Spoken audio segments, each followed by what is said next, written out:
the heavy wooden door of the stone house closes, dropping a thick iron latch into place. Then, he and his entire household must move out of their secure, weatherproof home and live inside this flimsy structure for 7 days, the light of God's glory back to his people. For 7 days, the city vibrated with this chaotic, spiritually charged energy. The Talmud records that whoever had not seen this festival had never seen true joy in their life. It was a sensory overload of national hope.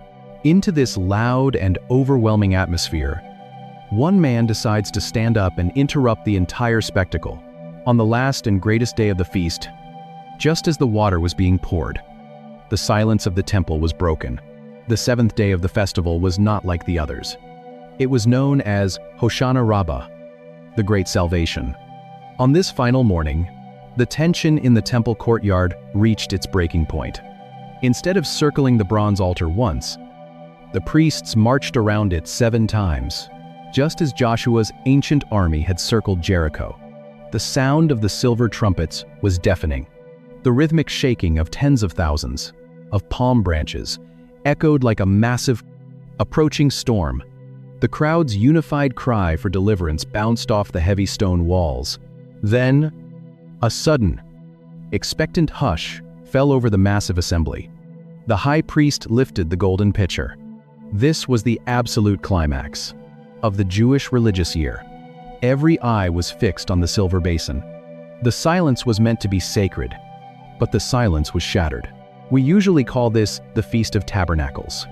If you are familiar with the biblical festivals, you probably know the standard explanation for this strange command. John's Gospel records exactly what happened in that courtyard. On the last and greatest day of the festival, Jesus stood and said in a loud voice, "Let anyone who is thirsty come to me and drink. Whoever believes in me, as Scripture has said, rivers of living water will flow from within them."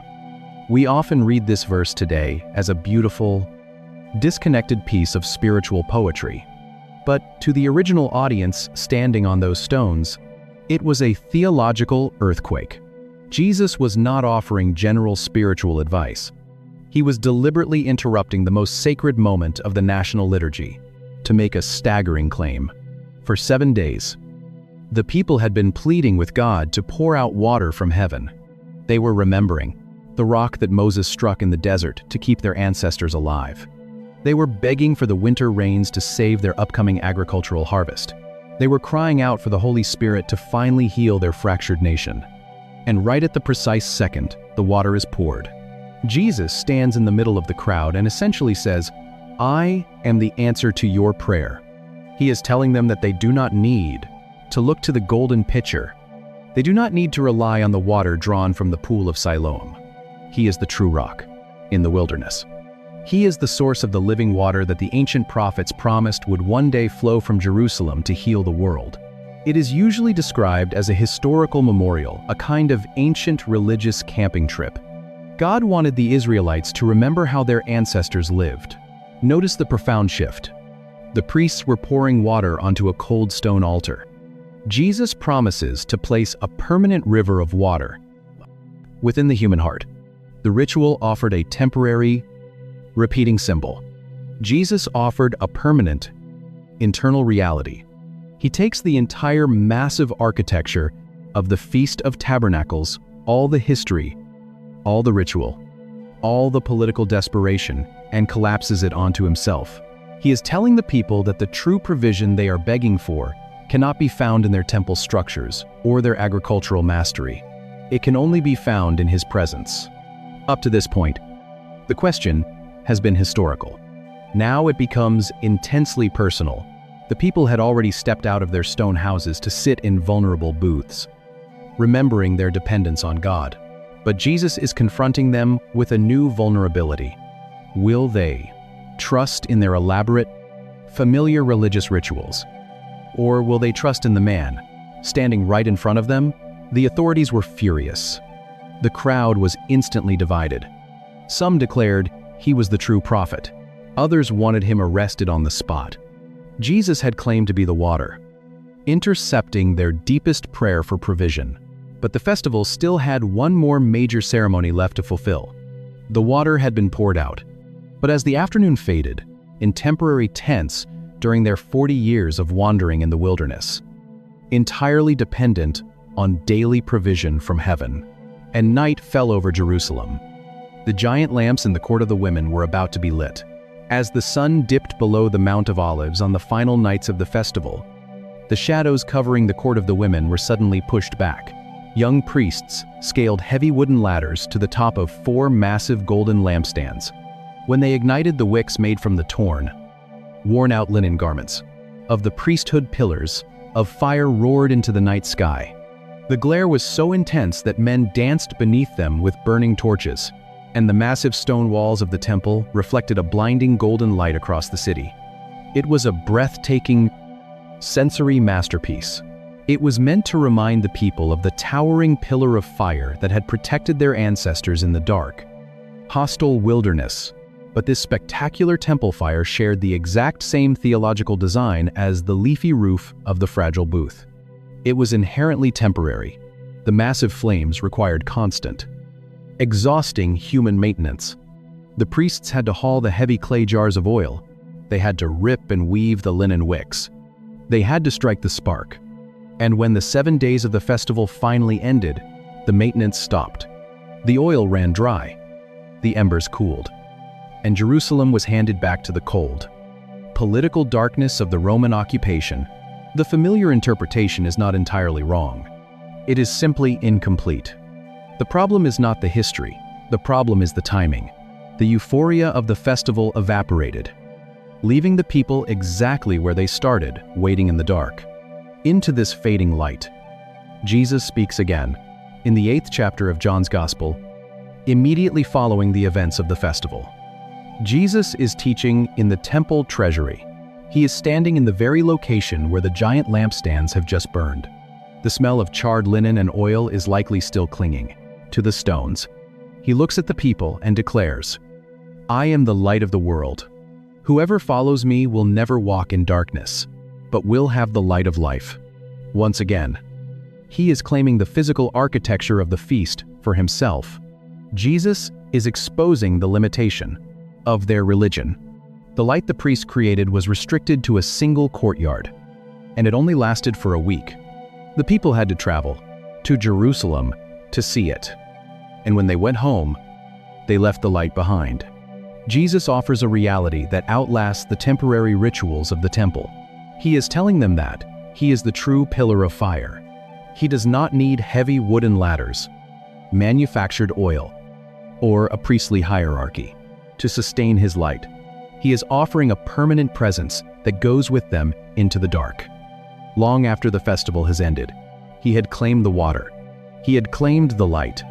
He was systematically revealing that the entire ancient structure of the Feast of Tabernacles, if the goal was simply to remember the wilderness wanderings, God could have scheduled this festival for the spring, when the weather was mild, was actually a blueprint pointing to his own body. But there was one specific word in his declaration that carried a massive political and prophetic consequence. He did not say, "I am the light of Jerusalem." He said, "I am the light of the world." Jesus claimed the symbols of the feast for himself, but the ancient prophets had already promised that this specific festival had a staggering global destiny. The water and the light were never meant to remain exclusively Jewish. When Jesus declared himself the light of the world, he was not simply using a grand, poetic metaphor. He was activating one of the most mysterious and overlooked prophecies in the Hebrew Scriptures. To the Jewish mind in the 1st century, the Feast of Tabernacles was intensely nationalistic. It was a celebration of Israel's unique history in the wilderness. It was their harvest, their temple, and their fierce hope for deliverance from Roman oppression. But centuries earlier, the prophet Zechariah had shattered this exclusive boundary, pushing the meaning of the festival far past the borders of Israel. In the 14th chapter of Zechariah, the prophet receives a terrifying and magnificent vision of the end of the age. He sees a final, cosmic conflict where the empires of the earth gather against Jerusalem, but God intervenes, fighting for his people, and the Israelites actually left Egypt. Instead, he placed it on the 15th day of the 7th month, This is the exact end of the agricultural year, and establishing his permanent kingdom. The Mount of Olives splits in two. Living water finally flows out from the city to the eastern and western seas, never running dry.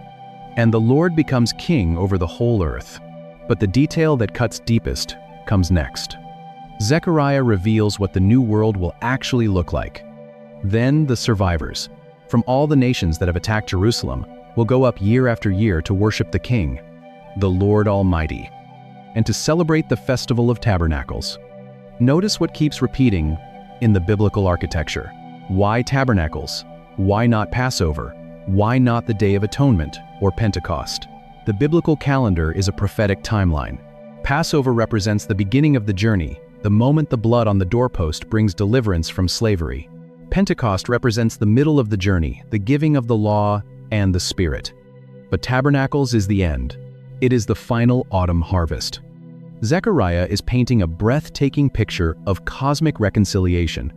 The very nations that once marched toward Jerusalem with drawn swords and siege engines will one day walk up the same stone steps holding palm branches.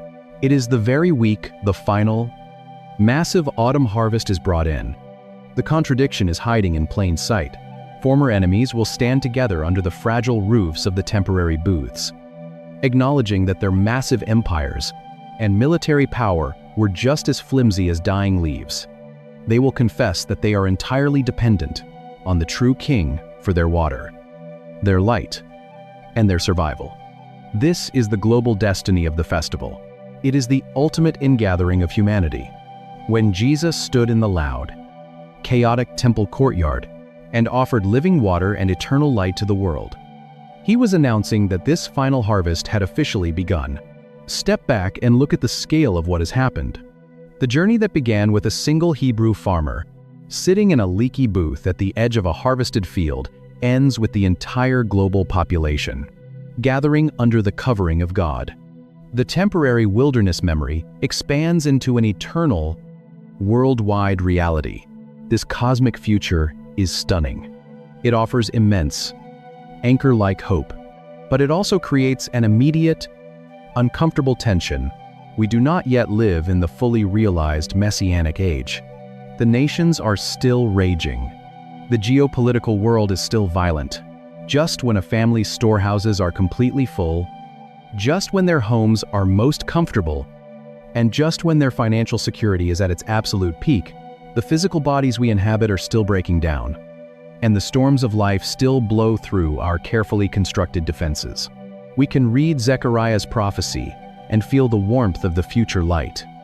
But we still have to wake up tomorrow morning and navigate the cold realities of our present lives. We are not waiting for a future global festival to learn the lesson of the fragile booth.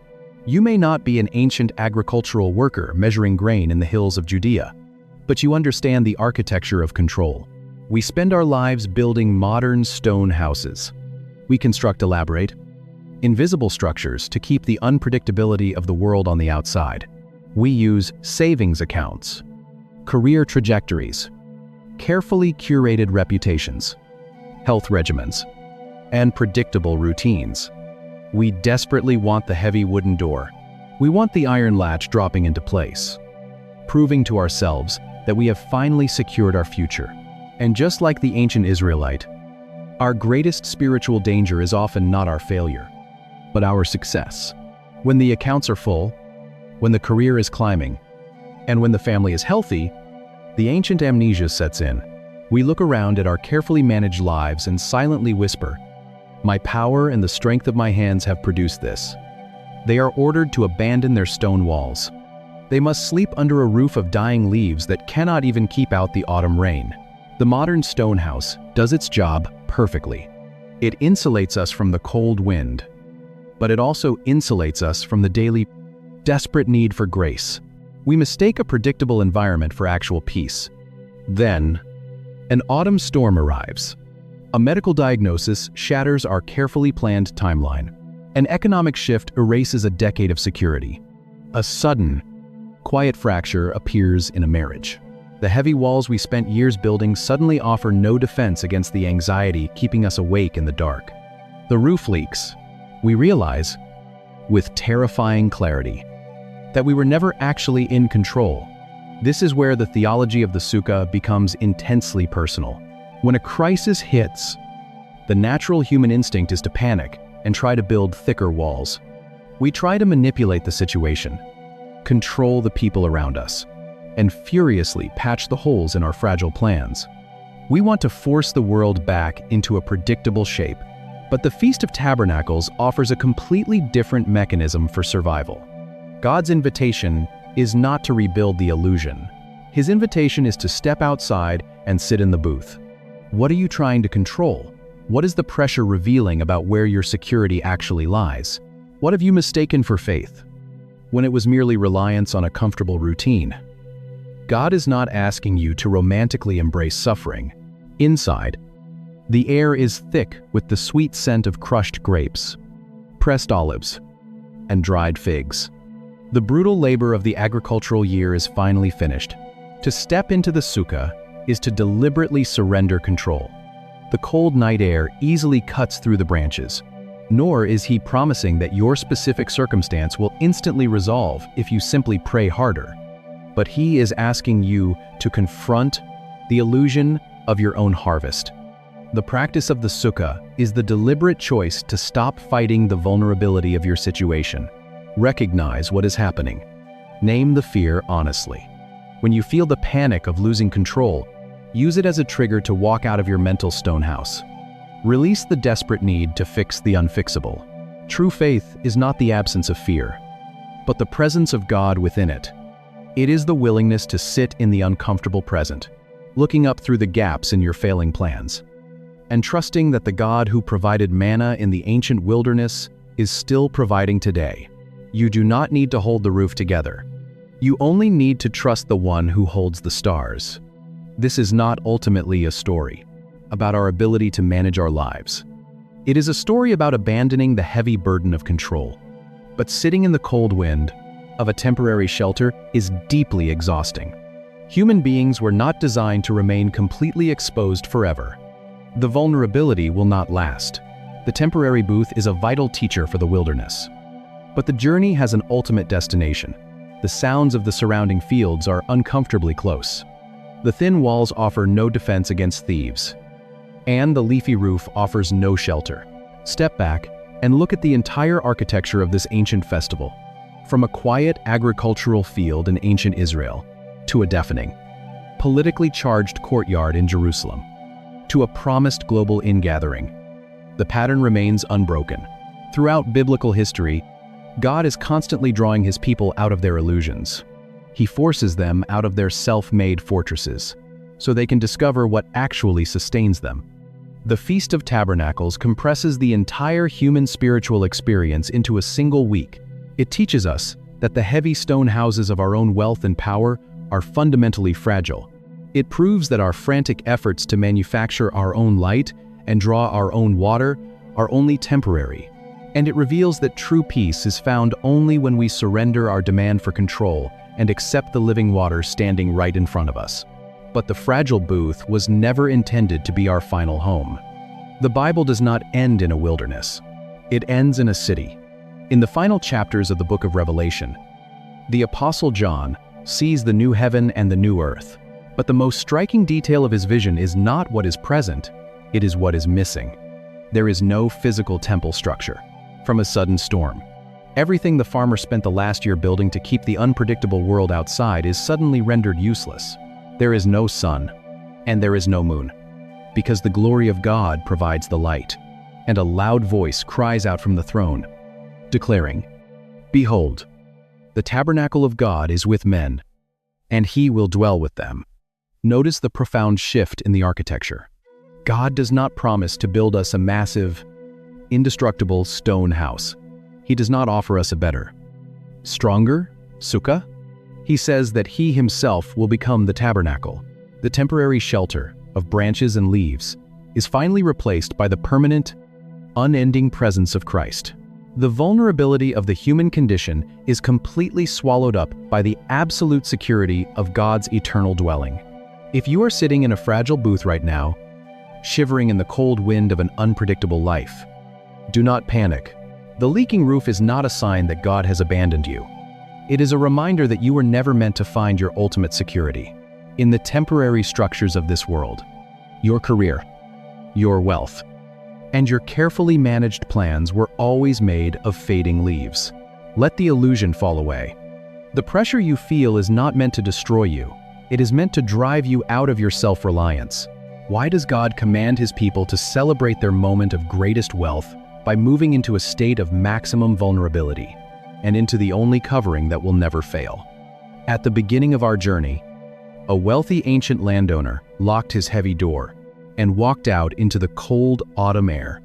He sat in a flimsy shelter and looked up through the dying branches of his temporary roof. He was looking at the stars, trusting God to sustain him through the coming winter. We are sitting under that same fragile roof today, but we are no longer just looking at the stars. We are looking toward the horizon, waiting for the day when the temporary booths will be torn down forever. The dark night will finally end, and God Himself will be our shelter. If this deep dive into the hidden architecture of Scripture encouraged you, consider subscribing to the channel. Share this video with someone who feels exposed and weary in their own temporary season, and leave a comment below about what God is teaching you in the wilderness. This is not ultimately a story about remembering a past journey. It is a story about dismantling our false security in the present. The Sukkot, the fragile booth, is not merely a historical prop. It is a prophetic disruption. It is an architectural protest against human arrogance.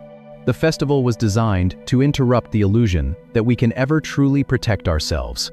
If this feast is really about celebrating abundance, why does God require an architecture of poverty? To understand the answer, we have to leave the fragile booth for a moment and look at the stone house. We have to understand what the autumn harvest actually did to the human heart. Stand inside the stone house at the end of the harvest, and you will feel a quiet, dangerous confidence begin to settle in your chest. The storehouses are full to the roof. The wine vats are overflowing, and the winter provisions are completely secured. The heavy clay jars are sealed with oil. The woven baskets are overflowing with grain. The long, brutal months of breaking the soil, praying for rain, and laboring in the severe Middle Eastern sun have finally ended in victory. In the ancient Levant, survival was never guaranteed. A delayed winter rain or a sudden swarm of locusts meant starvation. Therefore, a successful autumn gathering did not merely mean comfort. It meant survival. It meant power. And that is exactly what made it so spiritually dangerous. Long before the Israelites ever planted a single seed in the Promised Land, Moses foresaw the psychological trap of the harvest. Standing on the edge of the wilderness, he gave them a chilling warning. In the book of Deuteronomy, he told them that the greatest threat to their faith would not be the hostile armies of Canaan, nor the harshness of the desert they were leaving behind. The greatest threat would be their own success. Be careful, Moses warned, that you do not forget the Lord your God. Otherwise, when you eat and are satisfied, when you build fine houses and settle down, and when your herds and flocks grow large, and your silver and gold increase, then your heart will become proud. Moses understood human nature perfectly. He knew what the stone house would do to the human mind. In the wilderness, the people had to look at the sky every morning. For an ancient landowner in Israel, this is the one moment of the entire year when he can finally breathe, to receive their daily bread. Their dependence was visible, physical, and absolute. But inside a well-built house with a fully stocked pantry, the environment changes. The thick walls do not merely keep out the cold wind, they keep out the memory of our vulnerability. The natural human tendency is to look at full barns, run a hand along a solid wall, and silently declare, "My power and the strength of my hands have produced this wealth for me." This is the condition we might call spiritual amnesia. We forget that the soil, the rain, the seed, and the strength in our arms were all gifts. We begin to believe that we are the architects of our own salvation. The stone house creates a powerful illusion of control, whispering that because we are insulated from the elements, we no longer need the God who commands them. The Feast of Tabernacles was designed as an annual, physical antidote to this amnesia. God did not simply send a prophet to preach a sermon about humility. He commanded a forced evacuation of human self-reliance. Once a year, at the exact moment when the temptation to trust in their own wealth was highest, the people were ordered to step away from everything they had built. They had to leave the illusion of control and return to the reality of grace. By sitting in a fragile hut, shivering in the autumn breeze, the wealthy landowner was forced to remember that he was, at his core, just as dependent on God as his wandering. For months, he has lived with the low-grade panic of the ancient farmer. He has watched the skies for rain. Ancestors had been. But simply stepping out of the stone house was only the first part of the command. The true brilliance of the festival was found in the architecture of the temporary shelter itself. The construction of the booth was strictly regulated by tradition, and one specific architectural rule changed the meaning of everything. To build a proper temporary shelter, the ancient Israelite had to follow strict guidelines, particularly regarding the roof. The walls of the booth could be made of almost anything: wood, woven fabric, or even loose stones. But the roof was entirely different. The Hebrew word for this specific roof covering is shak. In basic English, the word simply means a covering or a screen. When we hear the word roof in English, we immediately think of a solid barrier. We imagine thick timber, heavy clay tiles, or sealed pitch designed to lock out the elements completely. But the ancient concept of shak carries a completely different physical reality. To qualify as shak, the covering must be made exclusively from natural materials that grow from the earth, such as palm fronds, leafy branches, or river reeds. Furthermore, these materials must be cut off from their life source, worried about locusts, and guarded his fields against blight. Now, the anxiety is over. He has beaten the elements. You cannot simply bend a living tree over a wooden frame to form the canopy. The material must be severed, detached, and inherently temporary. But the most profound rule regarding the skak is its density. The branches must be laid thickly enough to provide more shade than sunlight during the heat of the day. Yet, they must be sparse enough that if a person lies on their back at night, they can still clearly see the stars shining through the gaps. If a sudden autumn storm arrives, the shack will leak. It will not keep the family dry. The roof is deliberately designed to fail. This failure is not a flaw in the architecture. It is the entire theological point. By forcing the human eye to look past the dying branches and into the vastness of the night sky, the shack acts as a physical teacher. It strips away the illusion of self-made security. When the cold wind enters through the gaps in the leaves, the person shivering inside is forced to remember the truth. Their ultimate protection does not come from the walls they build or the crops they harvest. Their true covering comes from the Creator who holds the stars in place. The architecture demands a posture of absolute trust. For centuries, this quiet, vulnerable practice defined the autumn harvest in the rural hills of Israel. His walls are thick, his roof is tight, and his family is safe. But right at this exact moment of maximum security, families sat in their leafy booths, looking up at the sky, remembering the wilderness and trusting God for the coming winter rains. But by the 1st century, this wilderness memory had evolved into something much larger. As worship became centralized in Jerusalem, the Feast of Tabernacles transformed into a massive pilgrimage spectacle. Hundreds of thousands of travelers flooded the narrow streets. Temporary booths were hastily constructed on flat stone rooftops, in public squares, and in the sprawling courtyards of the city. For 1 week, the heavy stone architecture of Jerusalem disappeared beneath a dense, temporary forest of palm fronds and willow branches. Yet, as the festival grew in size, the spiritual atmosphere shifted. The people were no longer just thanking God for the agricultural harvest. They were living under the crushing weight of Roman occupation. They were desperate for a different kind of deliverance. The fragile booths were no longer just a reminder of the past. They became a physical prayer for the future. The people sitting under the stars were waiting for a Messiah who would finally restore their broken nation, and to call upon heaven. The priests developed ceremonies so loud and visually overwhelming that they shook the very foundations of the city. The law of Moses demands something entirely irrational. God commands this man to unlock his heavy door. Centuries later, the temporary booths were surrounded by an entirely new layer of ritual, one involving water, fire, and a highly anticipated arrival. Jerusalem during the Feast of Tabernacles in the 1st century was an assault on the senses. Imagine a stone city of perhaps 50,000 people, suddenly swelling to hundreds of thousands.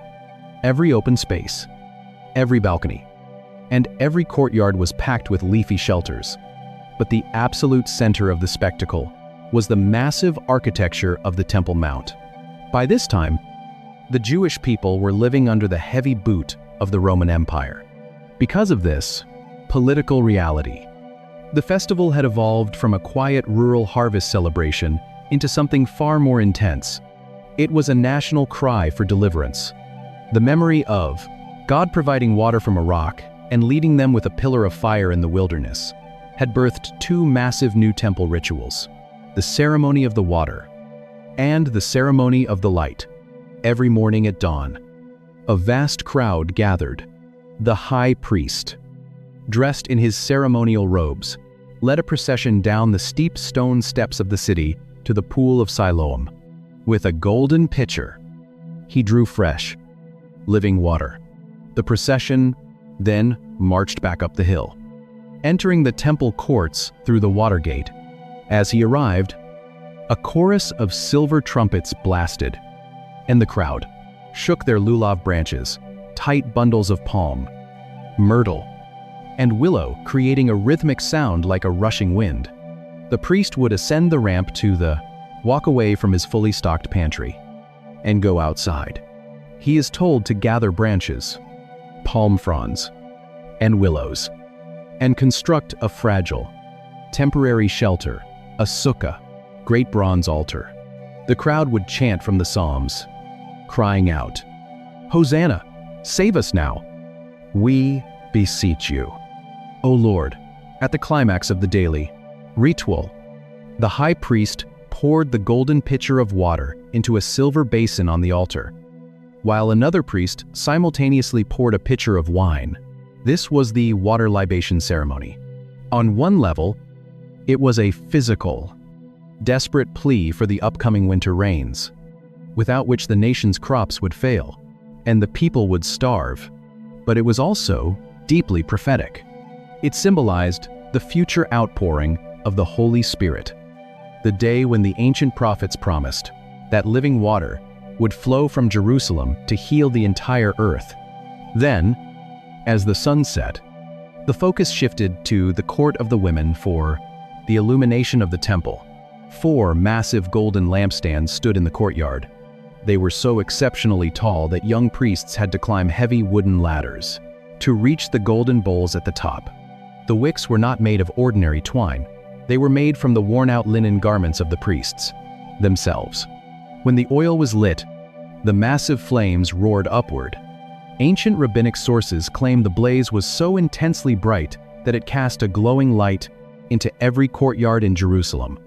The fire recalled the pillar of flame that had protected Israel in the dark wilderness. But just like the water, it also pointed to the future. It was a visible prayer for the promised Messiah, the one who would step into the darkness of Roman occupation and finally bring